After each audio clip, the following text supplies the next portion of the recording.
भाई मैं हूँ अभी गाम्बिया बॉर्डर के इंटेरोगेशन रूम में और अभी आपको बताता हूँ क्या सिचुएशन हुई भाई। यहाँ पे इतने करप्ट अफसर हैं ना, इतने करप्ट ऑफिसर। मेरा भाई सामान लिया गया ड्रग्स के लिए। भाई अभी बाहर निकला और आपको कहानी बताता हूँ सारी अंदर क्या हुआ। ये है दफ्तर।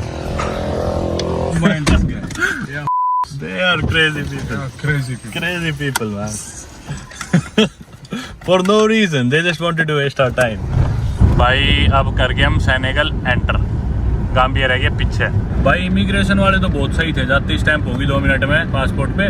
उसके बाद वापस आए गाड़ी में बैठने लगा तो भाई पीछे से आवाज आई, एक आदमी बोला वो अपना दूर से आईडी कार्ड दिखा रहा। मैं तो ऐसे ही कोई होगा, पैसे एक्सचेंज करवाना चाह रहा होगा, इस तरह का आदमी होगा। मैं इग्नोर करके गाड़ी में बैठ गया, लेकिन वो आके बोला नहीं तुम्हें साथ चलना पड़ेगा। इसको ड्राइवर को ही बोला, तो फिर ये भाई भी बोला कि भी चलो चलना पड़ेगा। भाई अंदर कमरे में जाके बोले अपने बैग खोल लो। मैं ठीक है भाई खोल देते हैं। खोल के भाई एक एक सिंगल चीज, जूते की जुराब अलग, जूते के फीते अलग, चप्पल, सारी चीज देख रहा भाई वो आदमी। उसने कम से कम पौना घंटा 1 घंटा मेरे बैग की पूरी रिसर्च करी। सेनेगल बॉर्डर आ गई भाई। They did not stamp I think. don't allow that. एक और चेक पॉइंट भाई सेनेगल का। तो भाई स्टैम्प हो गया। सेनेगल में मेरी पता नहीं चौथी एंट्री है यार। सबसे पहले मैं मोरिटानी से सेनेगल, फिर सेनेगल से केप वर्दे, केप वर्दे से सेनेगल, सेनेगल से माली, माली से सेनेगल, सेनेगल से गाम्बिया। अब दोबारा सेनेगल में एंट्री होगी। सामने आ गया बस स्टैंड। कहानी अभी रह गई अब जो मेरे साथ बॉर्डर पे हुआ वो मैं आपको बताऊंगा। अभी टाइम सा नहीं मिल रहा एकदम से, बॉर्डर आ गई ना। ये आ गया गैराज। ये भाई स्लीट नाम है इससे, क्या स्लीट गैराज। अब इधर से मुझे मिल जाएगी बिसाऊ की बस। ओ भाई धूल कितनी होगी भाई। ये पीछे बस स्टैंड है, लेकिन शोर जाएगी। पहले डायरेक्ट बिसाऊ की नहीं मिली, इधर से टिकट ले ली हमने 2500 सेफा की, इंडिया के 300 रुपये कुछ हो शायद। और इस वैन में बैठ के जाना है बिल्कुल बिच के। वैन की टिकट के लगे 2500 दलासी, हाँ, और बैग के अलग से लगे 500 दलासी, जो कि 81 रुपये हुए शायद बैग के अलग से जो लगे। ये है भाई अपनी सीट। चलो भाई यार लेग स्पेस तो सही है इधर के हिसाब से। ओ भाई मजा आ गया यार, पैर फिट आ गए मेरे तो। ये भाई बस स्टैंड, ये रंग बिरंगी बस है बाहर। बैग ऊपर छत पे रख दिए, एक बैग मेरे पास यहीं पे सीट पे। बॉर्डर पे आपको बताता हूँ क्या हुआ मेरे साथ। तो भाई उस बंदे ने तलाशी शुरू करी मेरी बॉर्डर पे, जैसे मैं आपको बता रहा था। मेरे बैग वैग खोले, उसके बाद भाई उसने देखा फोन, चार्जर, एक एक चीज निकाल के देख रहा है। बोला ये क्या चीज है, अच्छा ये ऐसे है। कपड़े खोल के देख रहा है, वो टॉयलेटरीज देख रहा है, खाने का सामान देख रहा है, बादाम वगैरह निकाल के किसी में गया भाई। बहुत ज्यादा उसने वो करी। एंड में वो दवाइयाँ देखने लग गया। मैं दवाइयाँ कैरी करता हूँ भाई साथ में, मल्टीविटामिन वगैरह, फिश ऑयल वगैरह, विटामिन डी की गोलियाँ, सिर दर्द की, पेट दर्द की, उल्टी की, एमरजेंसी की, सारी जो भी जिस भी चीज़ की जरूरत पड़ता है वो सारी रखता हूँ अपने साथ। अब उसमें उसे एक पत्ता मिल गया क्लोनेजेपाम का, जो कि एंजाइटी की दवाई है। 2 साल पुराना पत्ता और पैक्ड पत्ता, उसमें से एक गोली भी नहीं निकली हुई थी। इमरजेंसी के लिए मैं रखता हूँ कि भी कुछ भी नहीं पता, हर चीज़ की दवाई मैं रखता हूँ इमरजेंसी के लिए। बोला आपके इसमें ये है। मैं बोला कोई नहीं, निकाल ले। सारा सामान देख के उसे और कुछ नहीं मिला, एक वो पत्ता मिल गया। उसके बाद उसने बैग वैग रखा साइड में और मेरे को अंदर कमरे में बुलाया। बोला कि ये पत्ता है आपके पास, आप ड्रग ट्रेडिंग कर रहे हो, ये वो। बोला आप इसे अब्यूज़ करते हो। मैं बोला आप ये रख लो ठीक है। पहले जब उसने निकाला ना, बोला इसकी प्रिस्क्रिप्शन दिखाओ, ये दिखाओ। प्रिस्क्रिप्शन मंगाने को मंगा लेता, पर इंडिया में इस टाइम रात के 10-11 बजे थे। तो मैं बोला कि भी प्रिस्क्रिप्शन तो नहीं है, आपको इतना हो तो आप रख लो, नहीं चाहिए मुझे। 2 साल में अभी तक यूज़ नहीं हुई, अब कहाँ से यूज़ हो जाएगी। तो मैंने दे दी। बोले नहीं ऐसे काम नहीं चलेगा। बोले कि भी ये तुम रखेंगे, आप इसे अब्यूज़ कर रहे हो, प्रिस्क्रिप्शन मंगाओ। मतलब भाई कमरे में ले गए, कम से कम 2 घंटे खराब करे। मैं बोला इतने बड़े बड़े ड्रग है दुनिया में, लोग इतने बड़े बड़े वो कर रहे हैं अफ्रीका में, जिधर किसी चीज़ से कोई लेना देना नहीं। तुम इस पत्ते के पीछे अपना टाइम वेस्ट और मेरा टाइम वेस्ट कर रहे हो। बोला कोई बात है, ये लोग पता नहीं क्या क्या स्मगल कर रहे हैं जैसे ड्रग्स, तुम इस दवाई के पत्ते के पीछे वो कर रहे हो। और भाई दवाई से बात भी 80 देश जा चुका मैं, आज तक कभी ऐसा कुछ नहीं हुआ। मैं मशीन होती है अभी एयरपोर्ट्स पे, एक आधी बार पूछा है भाई बैग में दवाई आपकी पर्सनल यूज़ के लिए। मैं बोलता हाँ पर्सनल यूज़ के लिए। एक पत्ते का कोई क्या वो करेगा।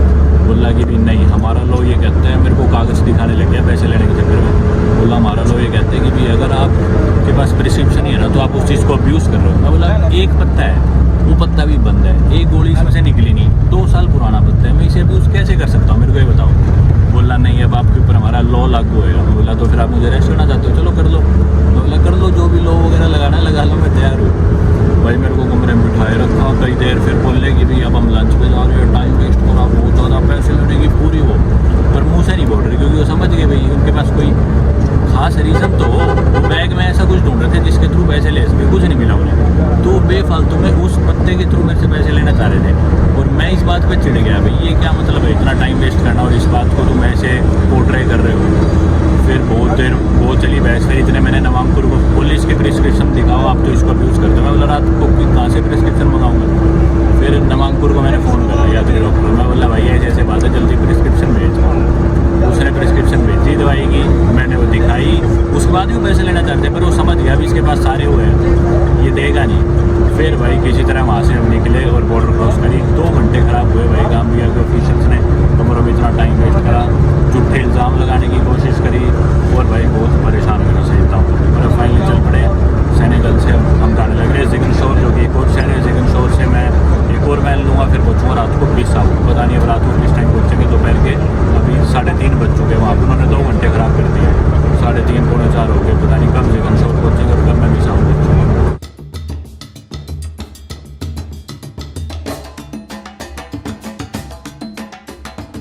भाई कहाँ फंस गए यार। सारी जगह रिश्वत घूसखोरी, पुलिस जगह जगह पैसे लेने के चक्कर में दोबारा रुकवा लिया। बैग की तलाशी लेंगे, मेरे को अलग से बुलाया। क्या है यार अफ्रीका भी।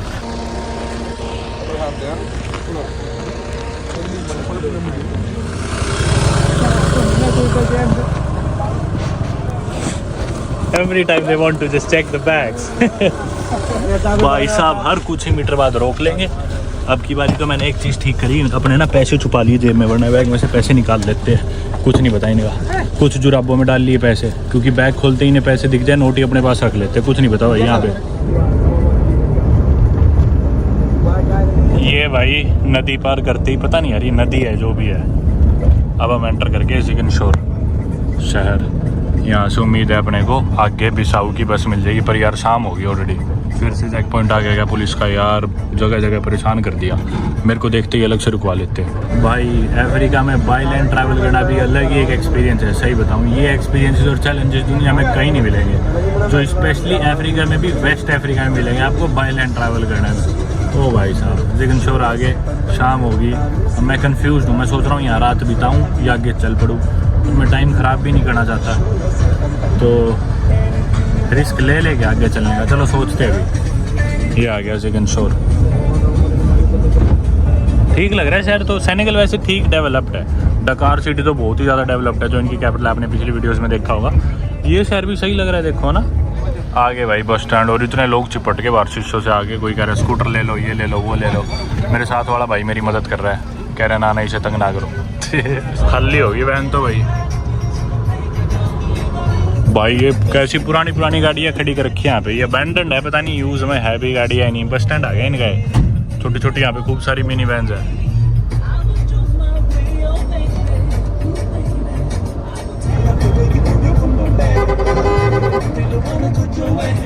इस वैन से उतरते ही ड्राइवर ने मेरी मदद करी, साथ में जो भाई था उसने मेरी मदद करी। आते ही सीधा मेरे को इस वैन में बिठा दिया। शाम के 5:15 हो गए भाई और इस वैन में तो लूटने लग रहे हैं। 3-4 घंटे का रास्ता है यहाँ से बिसाऊ का। और मेरी टिकट लगी 4,500 सेफा, जो कि इंडिया के 600 रुपये कुछ हो गए। साथ में बैग के अलग से पैसे लिए। बैग के और कितने लिए? 1500। पिछली बस में 500 लिए थे, यहाँ 1500 लिए, यानी कि इंडिया के 200 रुपये तो सिर्फ बैग के, और 600 कुछ रुपये लगा लो मेरे। 3-4 घंटे के सफ़र की, और सीट भी बिल्कुल बेकार है। हम आगे 2 जने बैठे और जगह है ही नहीं। मैं उधर रहूँगा तो कंधे बिट जाएंगे, वो मान लो। फंस गए भाई। अगले 4 घंटे 5 घंटे पता नहीं कितने घंटे ऐसे ही बिताने, और रात को पहुँचूँगा 9-10 बजे। थोड़ा रिस्की भी है जैसा आप देख रहे हो। और कुछ ही मीटर में ड्राइवर को रुकना पड़ता है और रिश्वत देनी पड़ती है अफसरों को। बुरा हाल है भाई यहाँ पे। हर कुछ ही मीटर पे रोक लेते हैं, जब पैसा देते हैं तब जाने देते हैं। बॉर्डर पे आ गए भैया हम शायद।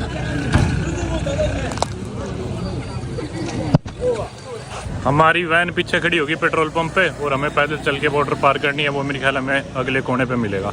पता नहीं इधर कहीं इमिग्रेशन वगैरह होगी आगे। ये आगे भाई शायद आगे बॉर्डर यहाँ पे।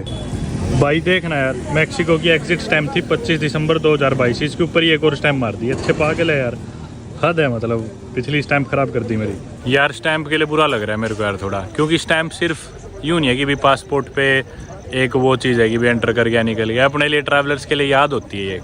अब ये जो सफ़र था, इस सफ़र की याद है मेरी पासपोर्ट की वो स्टैम्प। जब भी पासपोर्ट पे स्टैम्प देखूँगा तो याद रहेगा भाई हाँ मैंने ऐसे बॉर्डर क्रॉस करी थी।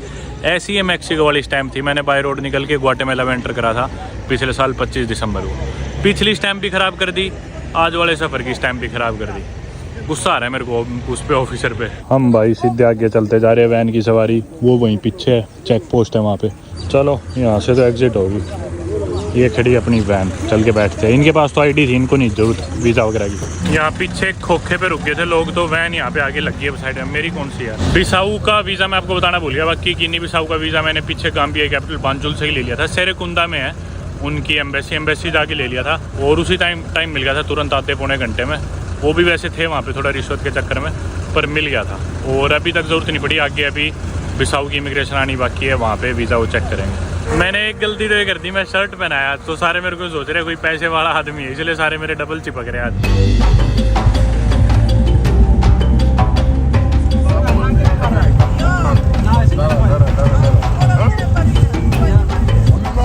अब आगे भाई बिसाऊ की बॉर्डर पे उतर के दोबारा भागो अब इमिग्रेशन पे। चलो ये है मेरा वीज़ा भाई गिनी बिसाऊ का। सबकी आईडी ले गया, अब इस कमरे में बार बार नाम से बुलाने लग रहे हैं सबको एक एक करके। अंदर इनके पास लाइट भी नहीं है, तो टॉर्च से मार के देखने लग रहे हैं सबके पासपोर्ट। सारे भीड़ में खड़े हैं, सब औरों की तो आईडी है, मेरे और कुछ लोग कोई पासपोर्ट है बस। झूठ बना के एकदम अनऑर्गेनाइज्ड है सारा।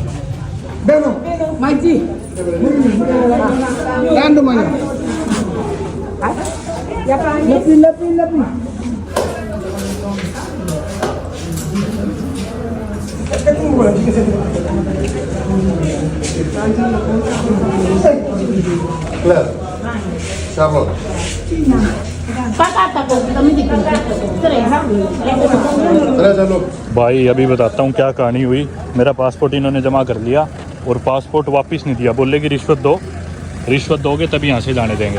ये रही मेरी वैन छूट के जाने वाली थी, मजबूरी में मुझे रिश्वत देनी पड़ी। वो मुझे जाने ही नहीं दे रहे थे, वरना मेरी वैन छूट जाती और मैं यहीं पे रात को फंस जाता। सारी स्टोरी बताऊंगा क्या हुआ अभी।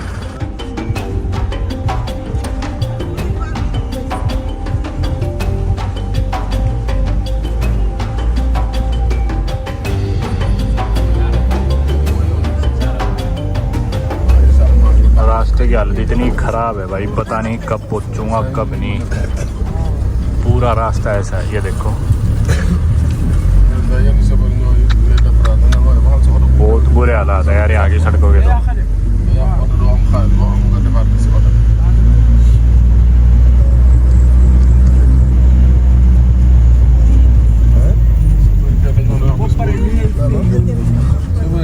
भाई इस हिसाब से तो 2 दिन में भी नहीं पहुंच पाएंगे। पूरा रास्ता ही ऐसा है भाई साहब कैसे पहुंच जाएंगे यार।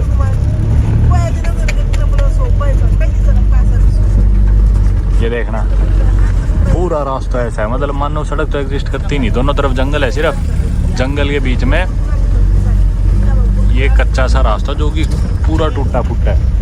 और बैठे बैठे इनकी ये शाखाएं आगे मेरे लग रही है खिड़की में से अंदर पेड़ों की टहनियाँ। भाई साहब किस तरह जी रहे हैं लोग, मेरे तो ये नहीं समझ आ रहा।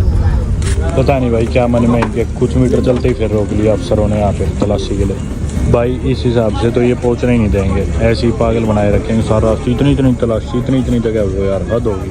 रात हो रखी हो ऐसी लेट, किसी के कुछ समझ नहीं आ रहा भाई क्या होने लग रहा है। मिलिट्री रुकवा रखी है गाड़ी और तलाशी चल रही है। भाई रात के 8 बज चुके और अब मेरे को यूँ हो रहा है कि मैंने गलती तो नहीं कर दी यहाँ के ये बॉर्डर से क्रॉस करके।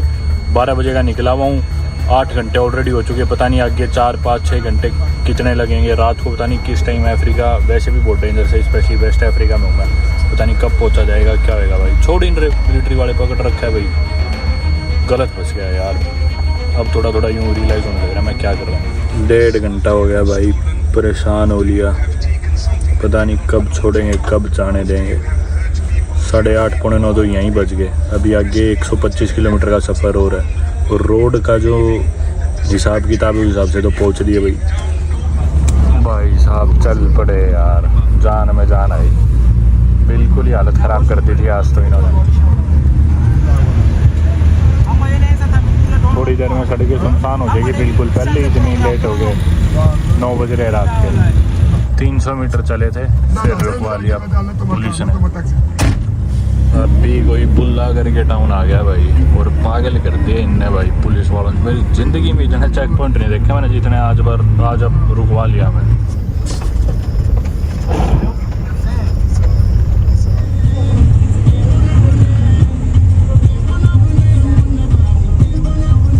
ये भाई अभी नदी पार करी हमने, रियो मंसोवा कुछ ऐसे नाम था इसका। और ये इतनी अच्छी रोड कैसे आ गई? अरे ये क्या हो गया? ये गलती से मैं यूरोप में तो नहीं आ गया? यह सपना देख रहा हूँ मैं, अभी थोड़ी देर में खुल जाएगा। दिखा दी ना औकात अपनी। आ गया वापिस वही, फिर से तलाशी भाई, ये नहीं मानने वाले आज। फिर रुकवा लिया थोड़ा आगे चलते ही। भाई साहब पता नहीं आपको मैं दिख रहा नहीं दिख रहा, पर बोल रहा है कि बैग लेके उधर जाओ तलाशी लेंगे। वैन से उतरवा दिया, अभी कोने में जा रहा हूँ अंदर कमरे में। 1,22,000 12वीं बार तलाशी के बाद वापस जा रहा हूँ अब वैन में। एक बैग से काम नहीं चला, बोल रहे दूसरा बैग भी लेके जाओ, दूसरा लेके जा रहा हूँ। रात के 12 बज लिए भाई, और अभी भी हम इधर ही खड़े हैं। ये देख लो आप अंधेरे में, आपको दिख तो नहीं रहा होगा, पर आसपास सारी जगह मिलिट्री वाले तलाशी लेने लगे थे।